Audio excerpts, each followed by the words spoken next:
Welcome to the Smorgasbord Podcast Episode 59, where we talk about a variety of different topics, uncensored, unedited, and unfiltered. It's been a while since I've said that. Any random cuts you'll see in here will be they're not edits, they're just pauses in the video, because I need to collect my thoughts. It's been a while since I've done this. So, let me just look at the dates, because I wrote some dates down. The last time I recorded a podcast episode was episode 58, and that was April 10th.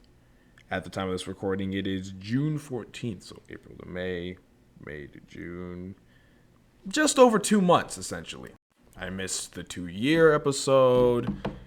I missed a lot in terms of, podcast format.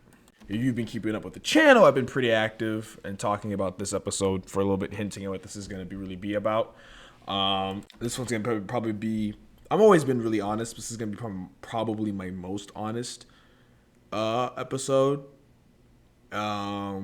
probably ever. I hope people see this. It's going to get an insight of who I am more, since there's a lot of new people who's been watching, a lot of new people that I've met that I know watch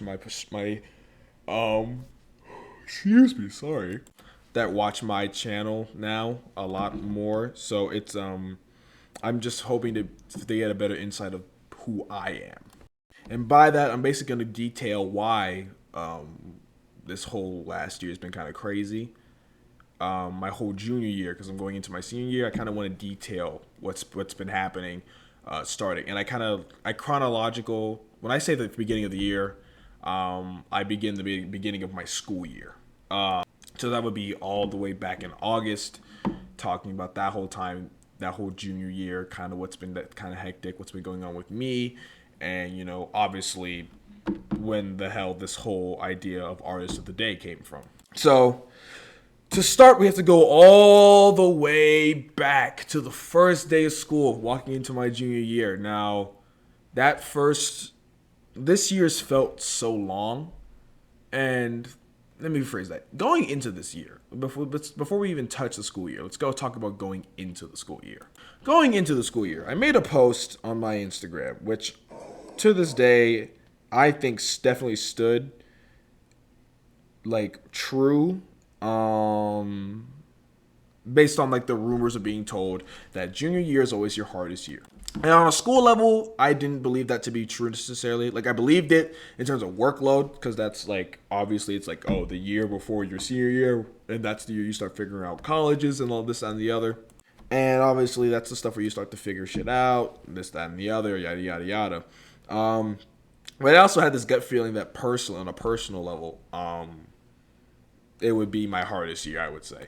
And I wrote this long-winded paragraph, and I'm just like, ugh. Which I look back and I cringe at. I do cringe at it. It's just because it's me, and I hate looking back at shit. Sometimes I'm just like, dude, this is so fucking corny. Why would you? I'll read it for context. This was back on August 4th, 2021, and this was when I first started making music, which will be a whole nother episode. I'll talk about my first year into music. And kind of I believe this was post release of Life of the Party. I want to say yes. Damn, a lot really did happen this year. What the fuck? So I'm going to read you the entire thing. Upon my reflection of my summer and heading into my junior year, realizing that this will be the hardest year challenge-wise for me that I have ever had. But along with these challenges come new opportunities, and that is where I thrive. I am now more at peace and prepared for what is to come than I have ever been. I am ready. I am more confident in my abilities and... Wait, I can't read sometimes. I am now more at peace and prepared for what is to come than I have ever been. I am ready. I am more confident in my abilities than I have ever in my mind, body, and spirit. I feel that finally I have the motivation for the first time in my life. It's hard to describe this feeling. Going into my junior year, I will show myself discipline and strength that I haven't, or if I haven't already, and lead myself and my loved ones to better futures and mindsets. I have been working hard this summer in preparation for big things to come. I finally feel what it's like to have motivation to do things, and even though my mental health is poor, my new sense of purpose will help. It is when I have been counted out that I shine the most. Conor McGregor once said, "I am not here to take part. I'm here to take over." And that's what I intend to do. I plan to bring my loved ones with me. It won't be easy, but I feel prepared. There are no nerves going in, just being prepared for everything and seeing where life takes me. I'm not typing this to give some BS, "this is my year" doctrine. This is a turning point in my life, and I will hold everyone to the same expectations as I hold myself, all while we are having fun. Thank you. I love y'all, and I can't wait to get started. Michael McClinton, slash hashtag inner peace. Oh god, oh, it's so cringe, and sorry if I lost you. It's because there's a lot of typing. I sometimes struggle to read the small font sometimes. There's a lot of that actually still stands. I don't know. I don't know. It's just, to me, it's just so cringe sometimes. In terms of it being my hardest year, hindsight, yes. In the moment, not necessarily. There's a lot of big things happened that would, like anybody else, if I had the nerves or if I hadn't been me where I was at the time, I would have folded and been like, oh my god, like anybody, like any younger version of me that was like, I'll say middle school me, would have folded under this year for sure. I would have persevered towards the end, but I still would have folded tremendously. But I never really felt that weight, that difficulty back in hindsight. Now looking back at it, yeah, it was just a crazy year. Going into that summer, I started music, and I wanted to get stuff done, and I believe this was I believe when I released this was either a couple days before, a couple days after Life at the Party came out. This was right before we started school. And we go into school, and I felt this is the year where I say this year felt like two. Each semester felt like each individual year, just because this school year was the tale of two semesters. Anybody who went to my school, which was Centennial High School, you know what the hell I'm talking about. First semester was absolute chaos. Legitimately, from the first day of school till the end of the first semester, there was a fight every single day. At least one, on average 2 to 3. There were brawls. A girl got her head slammed into a table. I was there for that. I was there for a lot of these fights. Fortunately, I haven't been in any of them. I haven't been in a fight still. We're going to keep that record strong. But there were so many fights. There was the giant brawl at breakfast, and I have videos of all this stuff because it was just that crazy. That quite literally we were banned from eating breakfast past 8 a.m. And school started at 8:10. So if you were just there late, tough shit. You're not eating. Yeah, and there was just a giant brawl, and the devious look challenge, which was a thing. This was kind of the first full year out of the pandemic, and so I knew that the attitude of how my middle school Holcomb Bridge is very, very aggressive, and how this first semester was how my middle school experience was. It was very just, there's fights, aggression, all that, and those middle schoolers never had that transition from the pandemic, never had that transition from properly from that middle school mindset to high school. So they still had all this pent up bullshit to get out. That being said, the devious lick challenge came, which was essentially where you destroyed school property or you stole bullshit. And they took that to a whole another goddamn level. They stole the soaps, broke the soap dispensers, which was funny enough, as wild as that may sound. Even the toilet paper dispensers, broke them in half and shoved them in the toilets.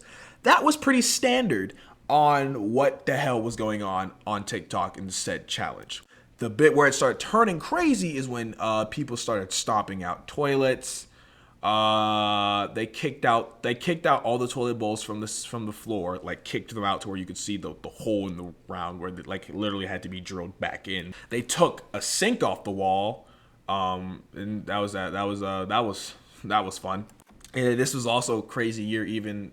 And that was just going on for the whole first semester, I would say. And it happened a little bit in the second semester. Another sink got taken off the wall towards the end of the year, but it wasn't as popular as it was in the first. The first, in its height, was happening every other day. Kids were getting suspended left, right, and center. There was fights left, right, and center. And if you guys think I'm exaggerating, I promise you, it was. You ask anyone from my school. You can ask You can ask Alec. And there was a multitude of guests on here that go to my school.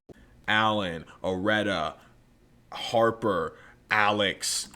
If you ask any of them, they will tell you the exact same thing. And there's videos of all this stuff happening. Even going into the school year with marching band, I got injured during marching band camp, which was a crazy thing too, because of the simple fact of there were only 2 tubas out of the group. And I know this might not make sense to people who don't follow band, but anyone who knows about it knows that there's sections. There's like a low brass, and all that stuff. And the biggest, one of the most important positions is the low brass section, more specifically the tubas or sousaphones. Sousaphones are the umph of the sound. They're the bottom bass, and due to COVID and a lot of people graduating, we dwindled from my freshman year from 5 sousas to 2. At the time, I was under the impression that I was the only one, because I was the only one who showed up to band camp. The other kid, who my friend Henry, didn't show up. He didn't know he had to show up, so he already scheduled to go on a trip. So I didn't know that we were even going to have another Sousa. So I was under the impression I was the only one. And then I tear a muscle and fracture my foot marching during band camp.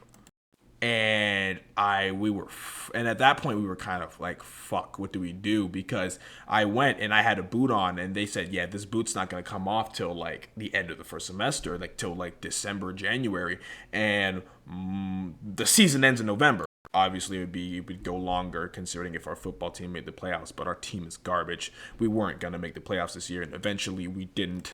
And just overall, so we didn't know what to do with that, and I had a discussion with my mom, had discussion with the doctors, had discussion with my band director, and just overall I decided, okay, and there's photos of this on my Instagram, where I was like, okay, I'm gonna have to march. I'll march this season with the boot on. So I marched a full marching band season with an entire boot on, with a torn muscle in my foot and a fractured foot.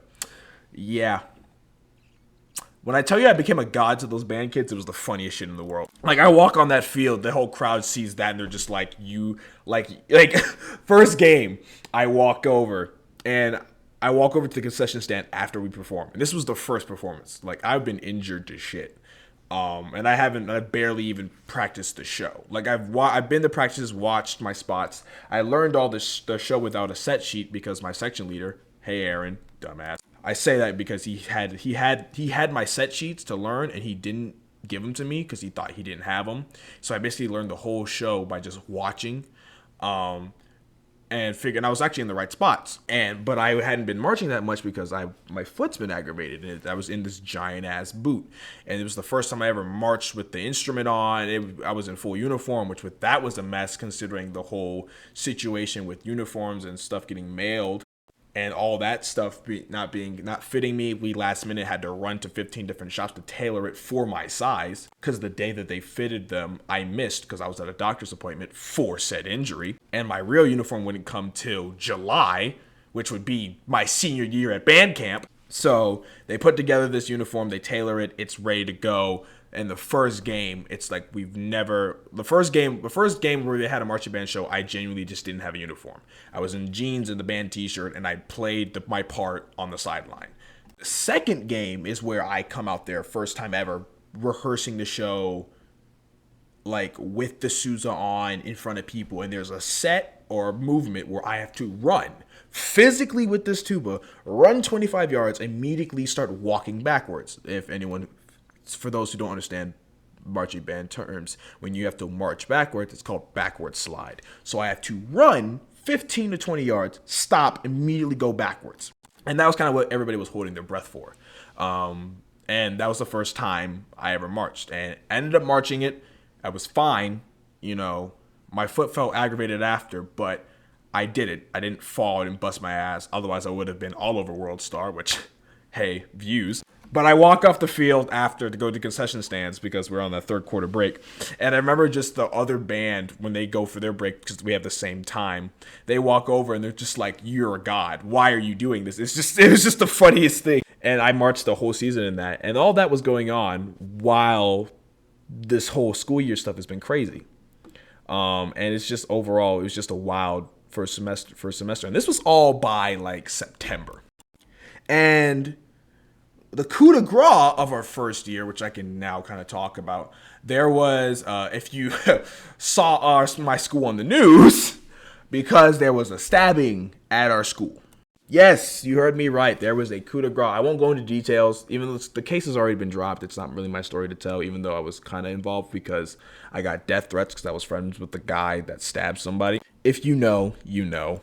But yeah, that happened. There was a stabbing at our school, and it was just, that was crazy. And again, this was all going in just the first semester, and there were still fights after this, all this, that, and the other. The Lake Challenge was going crazy. It was just chaos personified. We lost a lot of teachers. A lot of teachers quit. A lot of teachers just walked down on the job. Our principal was just like, I swear that principal was about to leave. He was about to leave. And just overall, it was just a crazy first semester. And meanwhile, during this whole time, I'm still working on the music. I'm still injured during this entire time. And we had released Life of the Party before that time. I believe before then. Time got released during that point, I want to say. If my notes are right, my timeline is correct. I want to say I Got Time was released during the school year for sure. But in the midst of that chaos, that's when we released it. And we were trying to get our notoriety up. Going into December, it was kind of where fights started to taper off just a touch. The Lake Challenge started to taper off just a touch. My grades were going down, and I had my doctor visit. And I bring this up because this is important later. See, the biggest thing that people tend to not know about me, which I will say right now, is that I wouldn't say, bear with me here because it's very hard to kind of explain. I'm not depressed, but I am suicidal. I say that in mind only. I don't self-harm. You see, you check whatever. I don't self-harm. But in terms of suicidal thoughts and the contemplation of it, have gotten very serious. And this has been the case for me. This has been nothing new, essentially. This has been the case for me since I was 8. And I understood the bigger picture of shit and understood that, I haven't lived life yet. There's so many other reasons, so many combinations of reasons. But I've thought about it. I know how I'm going to do it. I know if I was going to do it, again, like I said, this is going to get very dark and honest. And I have no problem joking about it, no problem talking about it. And that's kind of where the confusion with people lie. Because usually when they get to touchy subjects like this and touchy things like that, they try to be like, you try to hide it away from people, or you hold all your problems. And I'm like, I have no problem talking about all these things openly. Nothing. There's no embarrassment. And I through a lot of learning through the years, in this mindset of so long, of being in it for so long, of wanting to not be here anymore. It's learned a couple things I can't say too much on yet, but overall, that's just been my mindset for the longest time. I just every day just not wanting to be here. It's not necessarily always even a sad thing. I just just don't want to be here. Just don't know why I didn't ask to be here. I'm here. I want to go fucking home. Essentially. The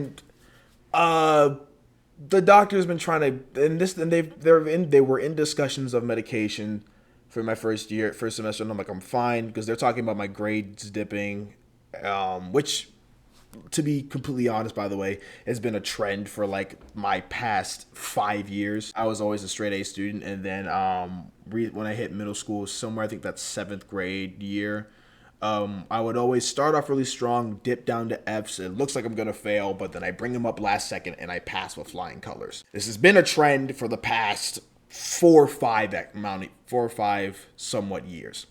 Same thing was happening my first semester. I started off strong. All the chaos started happening. There was also in-fight drama between my friend groups that I had to ultimately resolve because I was the only one that had any sense of emotional maturity at the time, or had any amount of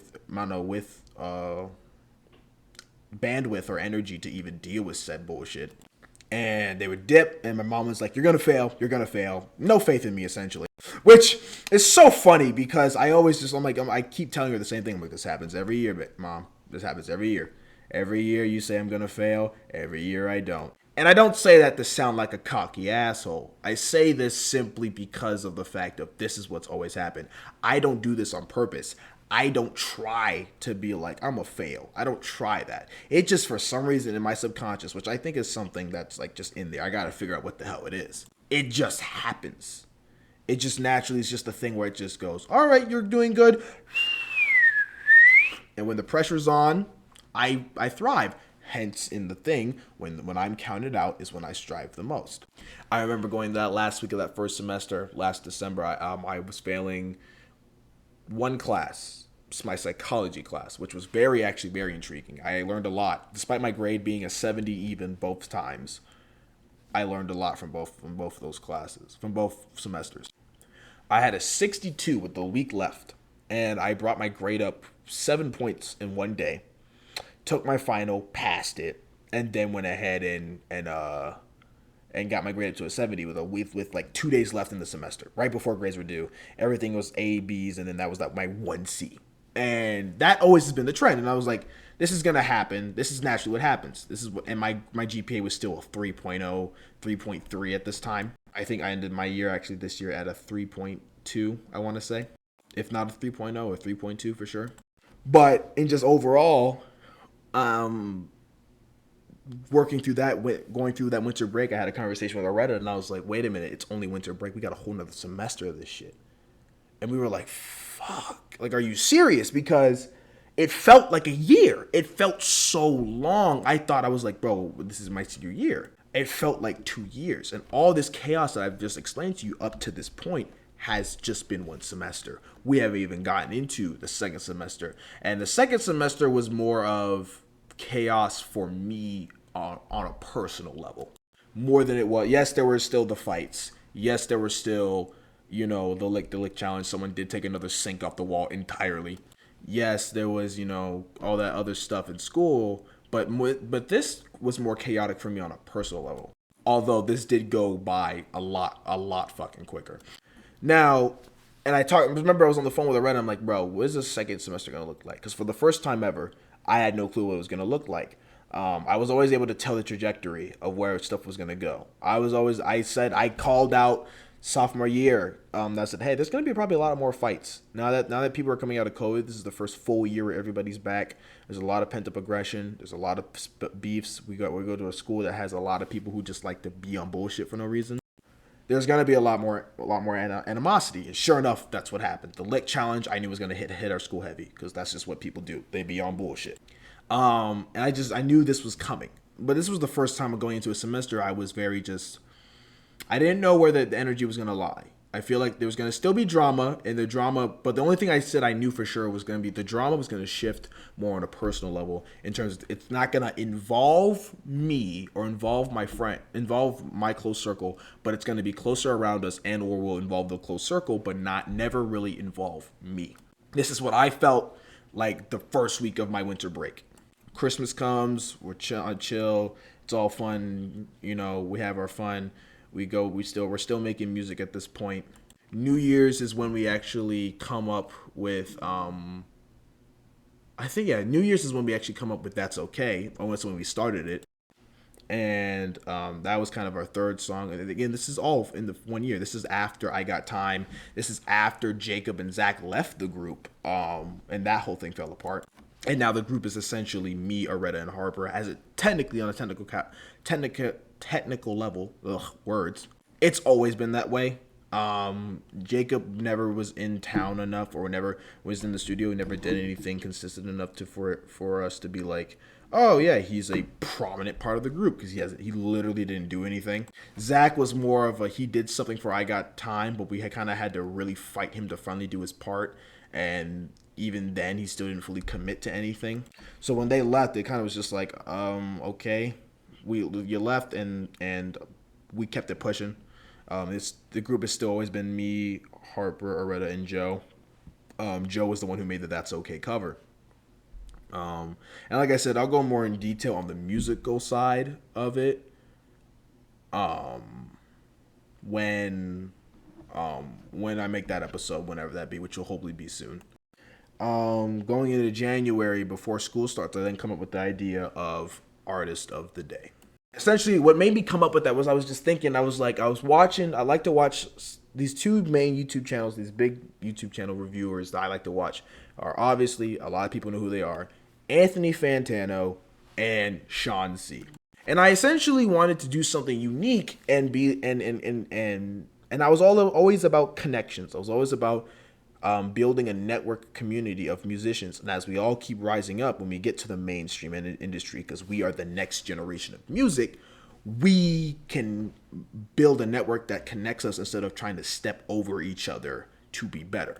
So I thought, what if I instead review underground artists?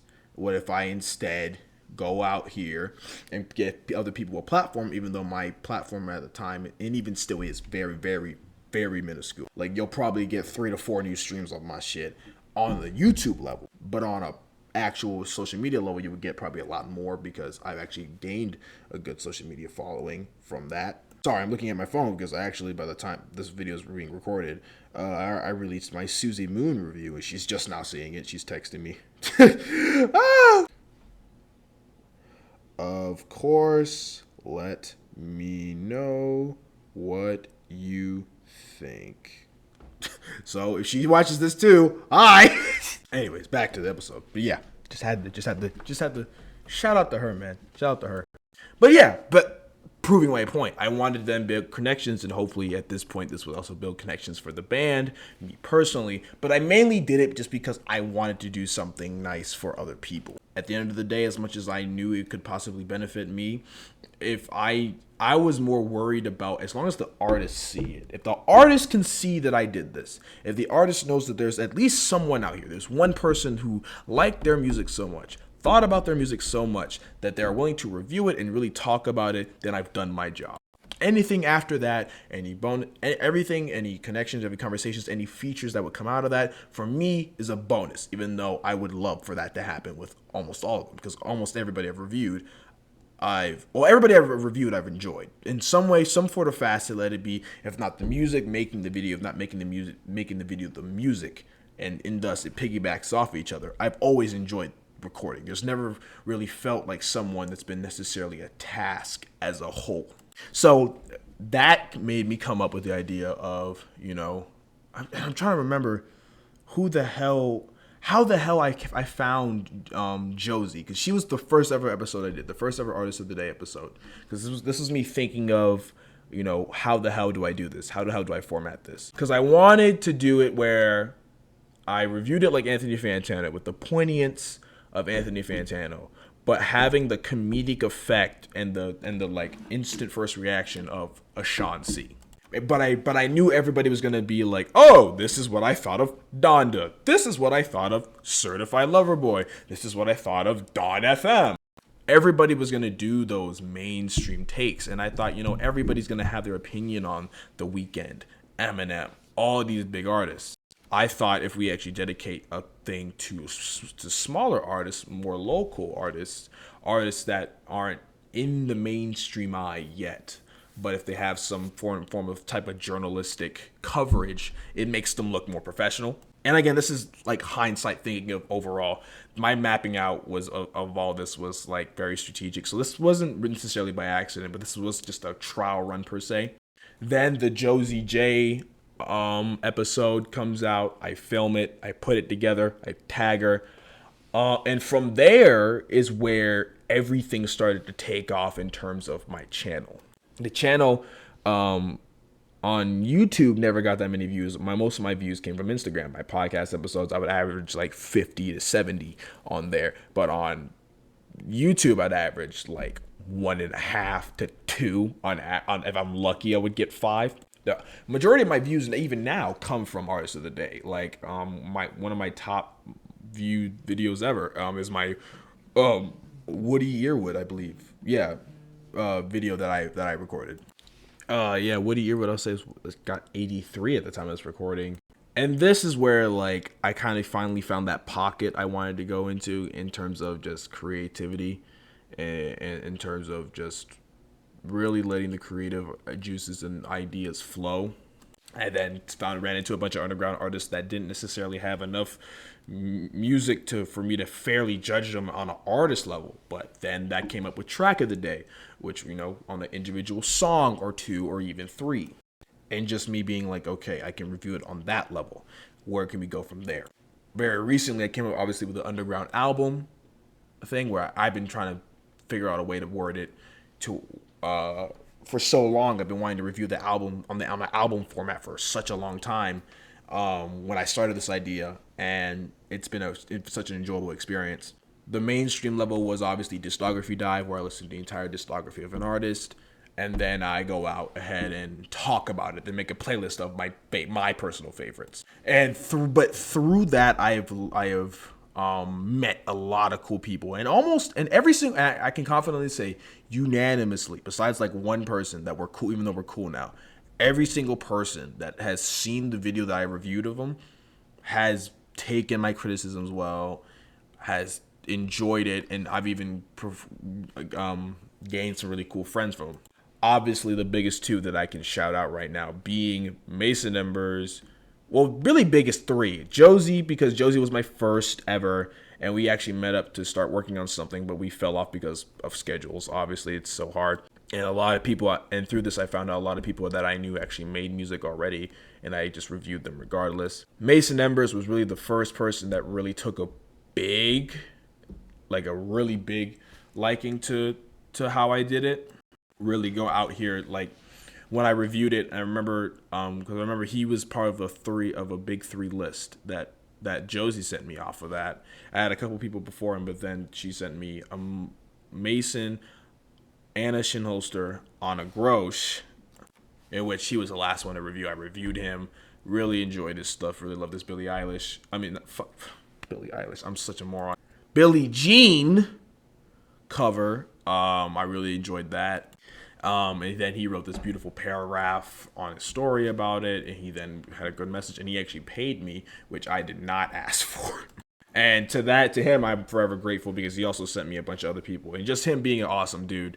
And this is me for like the 15th time giving him his shout out and his like big thank you from me, because quite frankly, he's also he's been a big help to me. Whether he knows it or not even on just on a musical level, on a personal level. And like I said, I'm trailing off more into the music stuff, and we'll get back to that point.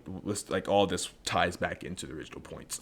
And then the third person I have to give a big shout out to, and the ability and why I'm so happy I took a risk on all this, is because the third person, I would have never really met Caroline Riley. And Caroline Riley, has that was big. Like, it's big. It was a big leap for me to go to artists that had thousands stream songs, 2,000, 3,000 stream songs. Even though, like, on a grand scale, when you have people like Kanye, people like Drake, people like Lil Nas X, all have these billion stream songs that are not that big. But again, you got to keep in mind, at this time, and January 7th, we released 2 songs, the balance ones, and one song only did 1,000 streams on SoundCloud. On the other platforms, it did about 500 to 550 at that time. I still don't think, we don't even have a song above 1,000 besides Life of the Party on SoundCloud on any other platform. So this was kind of like the who the fuck are you to really criticize my music, because of the fact of, like, look at your numbers, look what you've done. This is still your first year. You're just now like half a year into music at this point, in terms of like writing, actual rap and all that stuff. Obviously, I have musical experience. I've been playing the tuba since 6th grade. There's been always that. And I've always had an eclectic style of taste. But in terms of like really being in the industry music, this is still my first year. My first year actually still even now hasn't closed out. It won't be until July 14th, I want to say, is when I first started, my first day ever. So taking a big leap on Mason was a scary thing, because I'm like, because they also understand this is art. Like, this is art. This is a lot of this shit is personal. A lot of the stuff that people take care of, it's personal. And because when shit's personal, as people, we get defensive. So I try to approach it in a respectful way, and I also throw my own, just being me in the videos. I just make it an entertaining, funnier experience so that if they are pissed, I can dull the pissed off parts with the I'm acting like a moron in shades and in a stupid ass hat. And freaking the hell out, which is all genuine reaction, by the way. I'm not hyping any of this up. There's no thing of me exaggerating this for a camera. Just want to make that clear. All that's authentic. All that's real. Like if you were to give me that without the camera, I promise you I would have reacted the exact same way. Probably just with more curse words. I'm just not gonna curse as much because I am on camera. But I was wilding out. I would be wilding out off camera as much as I would on. So it's still all real. None of this would be to kiss ass because I am critical. And I'm like, if you're shit, I'm going to tell you you're shit. And I say that, with the knowledge of being like, if I get ripped a new one, please be prepared for that because this is art. And Caroline Riley was the first 10 I ever gave. And obviously my scale is on a different level. Obviously I don't judge her on the same scale as a Drake or a Katy Perry or all that shit, obviously. And she was my first 10. And I did that video. I sent it to Mason. And I sent it to her. And I was like, you know what? We'll go from there. Because this is again, another giant leap of giant talent. This is like a next level talent. This is like, okay, we're getting close to professional sounding artists. Artists that sound good but aren't necessarily there. But now we're jumping to artists that, Mason, Caroline Riley, Aaron Kirby, Sydney Rose, Woody Earwood, all these people who sound more professional and like the older, more adult type of style. And her, I gotta give a tremendous shout out to her because she's been fucking amazing. She's been awesome. She's been dope. When I showed her stuff, when I did that thing, that video, which I think personally is one of the best videos I've ever recorded. Just because I really, truly enjoyed that. And it was all... And I'd never had someone had me react like that, which is why I gave her the 10. One, besides the fact that she's really talented. And she goes out and, she messages me. We have a conversation. She's like, you're awesome. Da, da, da. We text from here to there at that point. And then I told her, I said, hey, if you got any shows... She wanted me to come out, and I said, well, let me know. She wanted me to meet her, and I was like, do you have any shows? She's like, not at the moment, but when I do, I'll let you know. And I was like, bet, and it was a funny thing. And then that led to her finally sending me the link to get the tickets to a show she was doing, because she is local, at the Masquerade, which then came out with that video that you saw of my first vlog style Days with Dark Side, now being called Days with Dark Side video, where I went to go see her live. And this was and you gotta keep in mind, I started this in January 7th. And that video came out a day after I recorded it. So I don't remember the exact date off the top of my head.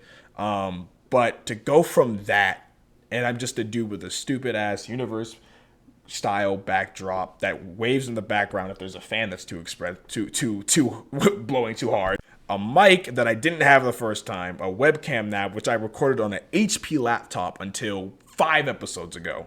To go from that and be born from that to be like, holy shit, people like it enough. And I love beautiful messages. I like when people get the reaction of, holy shit, someone reviewed it. It's awesome. Thank you.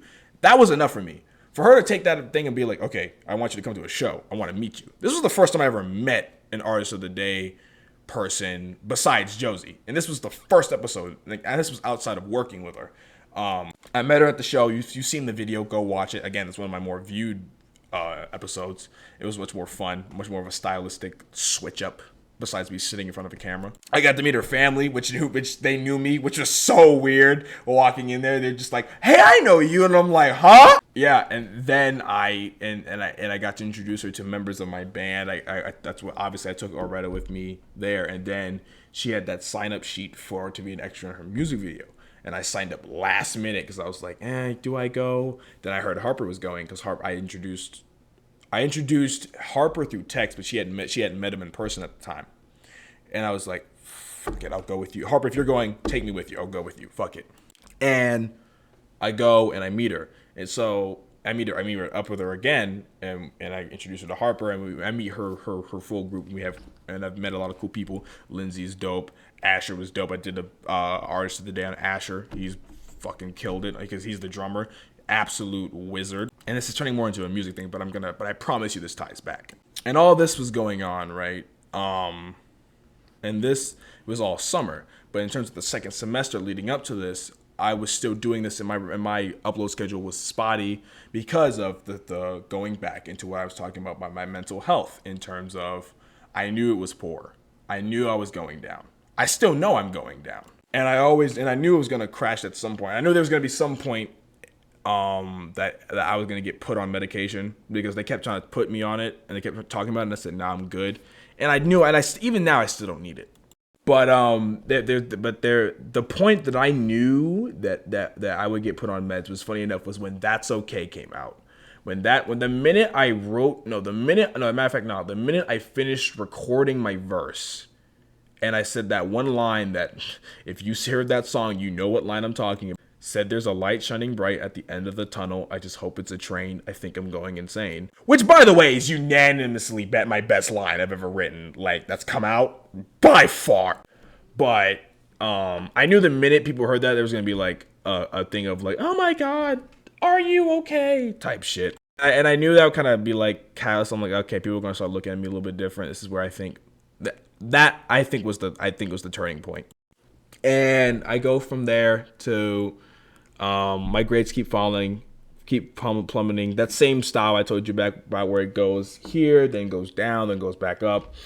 But they plummeted hard. And I was like, but I still knew I could pull them up. I was just like, I'm just in a funk, but I'm not trying to do this. But I know when it comes around time to bring these up, I can bring these up anytime. I go take my ACT, because again, this is still college time. And this is all before all the artists of the day stuff really started taking off. I was still getting numbers, still getting like stuff like that, but in terms of the Caroline Raleigh stuff happened in summer, and towards end of the year summer. So I go take the ACT, and I thought I did pretty well. Everything that went wrong that day. My calculator fell out my bag. I had to use one of the budget ones that you would buy at like a 50-cent store. I didn't have a pencil. I had to switch out devices because the Wi-Fi was garbage, because that's our school. It's Centennial. Everything that went wrong. But I still went through it. I still feel like I did pretty well. Half the questions weren't even shit that we've ever went over, but I did my best. I worked hard, and I was like, all right.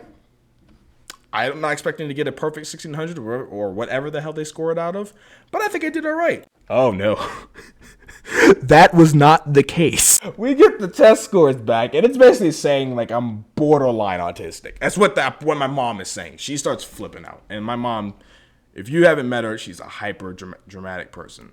She starts flipping out. And anyone who also knows me knows that I haven't given a rat's ass about really anything since I was 8. So her flipping out at me meant nothing. And so she was flipping out, yada, yada, yada. And she's talking about, and she was more worried about my mental health, all this stuff, that and the other. And she was kind of like, you better tell me something that happened. What's going on? Or I'm going to pull rank. And she goes down the list essentially talking about how she's going to forcibly put me on meds. She's going to fucking take away all this shit. Yada, yada, yada. All this stuff. Goes down the list and all that. And I'm just like, okay. You want an answer? Fine. I'll be honest. I just told her I don't want to be here. She's like, what does that mean? And I'm like, I don't want to be here. I don't want to be here. And she got the point at that point. And then she took me to the doctors like a couple days after that. She then she's like helped me clean out my room. She wanted to give me a switch up because she felt like that new atmosphere would somewhat make a difference, which is cool. I do appreciate it. I do appreciate the LED lights now. I'm now a basic bitch. I now have LED lights like the rest of my friends.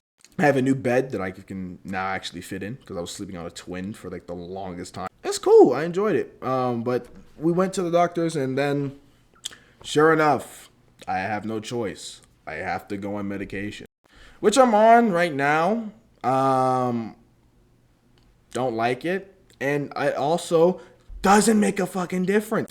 It's an interesting thing to finally be on meds. And by the way, it's nothing strong. Nothing really too strong. At least I don't think. It's strong for me. It's, what's it called? Wellbutrin. That's the name. I had to call my mom real quick to ask her what the hell it was. Wellbutrin. Right, and this is apparently the medicine that's not supposed to zombie you out, not supposed to make you a moron, which, surprise, surprise, it fucking did. It first days ahead just zombied me the hell out, and I was just like, Like the physical, like my muscles in my face physically couldn't raise to make a smile. Like I literally just felt, it made me feel stupid. I hate the medicine. It doesn't change anything to me. And I'll just say this. This is not me shitting on medication. Let's make that very clear. I'm not shitting on medication. I've always been against it for me. If it works for you and you genuinely need it, there's a chemical imbalance and you genuinely need it and you genuinely use it and it genuinely helps you get through your day-to-day without you blowing your fucking brains out, stay on it. This is not a PSA for you to get off it. But when it comes to me, it does not work. I've said that for years. I knew it wouldn't work. And my friends, when they heard that was like talks of me being on meds, they were like, oh God, oh no. And yeah, the meds, I feel the same, but zombied out necessarily. I've been taking them consistently. I took 2, and that was a horrible idea. There was actually a video I recorded the day I took 2, and it was a horrible experience. I believe it was the Benny Vibes video. If you see me out there and be like, oh, it's cool. Like if you watch that video, I'm conked out. Like I'm zombied out. Like I tell you, like it felt like I tried to smile on one of them. Like I looked like one of those prisoners that just came out of prison and learned how to laugh without smiling. Yo, that was funny, yo. Like, yo, that shit is funny, yo. I'm glad that shit is funny. Oh wow, still having these thoughts to blow my fucking brains out. So yeah, 2 pills is no go. Just gonna say that right now. 2 pills for me, no. No. I'll even have bad reactions to the 1 pill. But I just overall, I think it's a bad. I just don't think it doesn't work for me, and I still feel the same. The only thing I said it helped for like a little bit. It helped me get more. It helped me just being like, all right, I feel like shit right now. Let me just go do my schoolwork right now since I have nothing better to do and I feel like doing nothing else. And that helped for like a first week. And my grades went up to A, B honor roll after her telling me I'm going to do summer school, which again, I feel like at the end of the day, I was going to do that regardless. So the medicine at the first week I'll give her, I was like, okay, cool. It helped me get work done, but I still feel the same. I learned in psychology that the first 2 weeks of taking antidepressants are always the worst because the actual, the feeling of doing nothing. Sometimes people are so depressed that when they want to kill themselves or commit suicide, they don't have the motivation to. And what's so bad about, what's so risky, I'll say, not bad, because again, if you need it, take it. But what's so risky about it is that the motivation will always lift before the feeling. So these first 2 weeks, you'll be really energized, and you'll have the energy to you'll have the energy that you haven't been having, but you'll still feel just as bad. So you'll actually have the energy to actually go through what the hell you're talking about. And I knew that was coming. And I felt the exact same. And in terms of it being like, after that, you'll start feeling this feeling where it's like, oh my God, everything feels lighter. Everything feels easier. It doesn't. For me, it feels the exact fucking same. And this is, and like I said, this is just me being very honest about it. This is not me saying medicine's bad. This is not me being like, remember, if they're trying to put you on meds, don't do it. Do research. If it works for you, if you know you genuinely have a chemical imbalance, if you genuinely just need it to function, take it. Absolutely take it. If you don't need it, if you don't think you need it, and this is not because of your ego, you gotta set the ego aside. You know, I know people like to be like, there's a stigma around medication. I get it. I don't like medication at all. But if you need it, take it. I don't fucking need it. I'll say that till the cows come home. And I was kind of more or so given an ultimatum to take it, rather than me being like, I'll take the medicine. It's like it's an ultimatum she gave me. And whether my mom will realize that, I don't know. Don't really care at this point. That's just what it is. And all this was going on, and I started taking that medication in March. So that rest of the school year, I was going conked out, zombied out to school. And people started noticing. No one really knows necessarily, except like 4 people on a friend group level. Oh yeah, it also made me really nauseous. Like every time I threw it, every time I took it, I like almost threw up. One time I actually did. That was funny. I remember I was walking to school and I was like, I'm about to vomit my guts out. I had to run to Kroger real quick and give me something to eat. But yeah, yeah. So yeah, I'm on antidepressants. Yeah, they finally caught me. I guess I don't know, but has it done anything? Absolutely not. Oh, also in second semester too, I also caught COVID for the first time ever in 2 years. 2 years of this pandemic has been happening. This plague has been about. I'm not vaccinated at all, just because I just didn't do it. I'm gonna keep it tall. I'm not against vaccinations. I just didn't do it. First 2 years, they haven't caught it. I caught it out the blue, and it's funny because the only places I had been at the time. This is prior to medication. So sorry that this is kind of chronologically out of place. I finally caught it. I caught it in my house on homecoming night that I was supposed to march. And I almost still went with a fever of 106. I almost still went to march. I would have died. Glad I didn't. I could barely walk. I started hallucinating. But that lasted about 2 days. I could still eat and taste everything just fine. I was just like, I feel awful for 2 days. And then I just, sure enough, like you know how the COVID, like you know how much how strong I had it. I'll tell you how strong I had it. You know how they tell you when you take the test to wait 10 minutes before the black line shows up? Yeah, nah. I had to wait about 30 seconds for about a line to show up for me being like, oh look, you got it. When the 10 minutes set in, it was so black, it was about as dark as that freaking chair in the corner. So they're like, oh no, you don't just have it. You have it! This is a long video, so I don't expect really that many people to watch it, the entire thing. I appreciate if they did. Let me know if you did. Let me know what you think.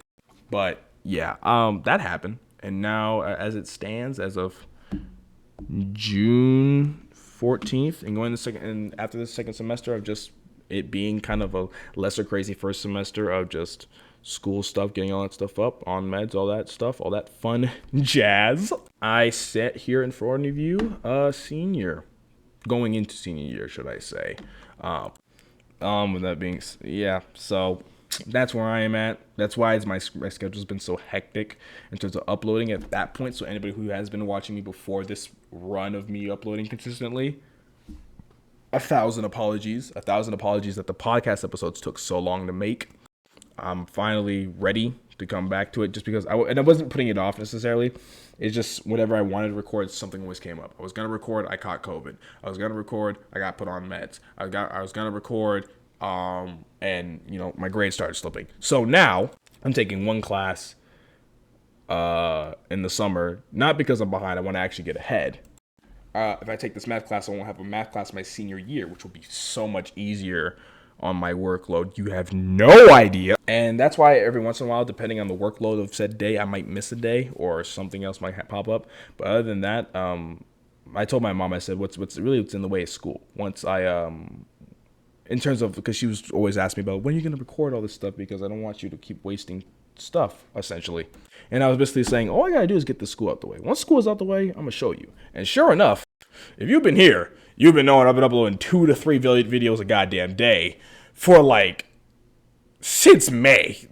Since the beginning of May. And that was during the school was still going on. I was still uploading consistently. And the minute I came out, it just been even more. So I've uploaded a lot and my stuff is taking off a lot more. We've reached a whopping 50 subscribers. So, PewDiePie, watch out, buddy. There's a new king of YouTube on the way. I don't even see myself as a YouTuber, honestly. I just see myself as a guy who just sits in front of a camera and acts like a dumbass for X amount of time. People laugh at it. People message me. People don't. People like it. And then people move on with their lives. But I do appreciate it. And I will say the Artist of the Day thing definitely helped me a lot with all that mental health jazz, all that fun little stuff in terms of just giving me something to do. And when I feel like I'm doing stuff that actually matters, I'm like, oh, okay, I can stick around for this. And this is me, and this is really just not even the tip of the iceberg of a bunch of shit. I could have gone a whole lot darker, but I don't think that's really necessary. I don't even think people would make it this far to even get to the whole thing. So, yeah, this is the first podcast episode back. I'm happy to be back. I'm kind of getting the cobwebs off in terms of a podcast format. I don't feel as uncomfortable as I did the last time, because I didn't feel uncomfortable, but it felt kind of awkward-ish, kind of getting back in the groove. But now that I've been uploading consistency, all I got to do is just say that intro, and I'm back in here, and we Gucci. And just overall, I just want to thank y'all for supporting it, especially all my Artists of the Days. people. Track of the day, underground albums, everybody that's seen the videos, and all the artists especially. Y'all have been phenomenal. Y'all motivate me to keep doing this music thing for myself on so many levels, as well as keep reviewing stuff because it means I'm doing something right. And if it feels like I've made somebody's day better at some point in my life, in my 7 years of existence, and I somewhat made somebody's day better, at least for a split second, then maybe this life does mean something. And maybe just maybe I'm doing something right. That being said, thank you for watching an episode of the Smorgasbord Podcast. We're back, baby. We're back! Episode 59, man. Road to 100, baby. I said we were going to try to get to 100 before year 2. Failed miserably. Didn't even get to 60. But, with that being said, I got to 100 videos, though. I think. Pretty sure I got to 100 videos. I want to say. Maybe not. Don't know. But we're back.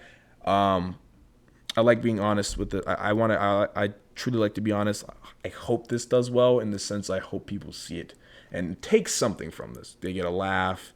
They get a message. They get I don't know, they get something about it, I guess. I don't know. It's kind of just me bullshitting and talking for about an hour. Let me know what y'all think. Because like I said, if I can just help, if it helps one person, then maybe, just maybe, my life matters to somewhat, and I've actually done something right. That being said, stay safe. Love y'all. Bye-bye.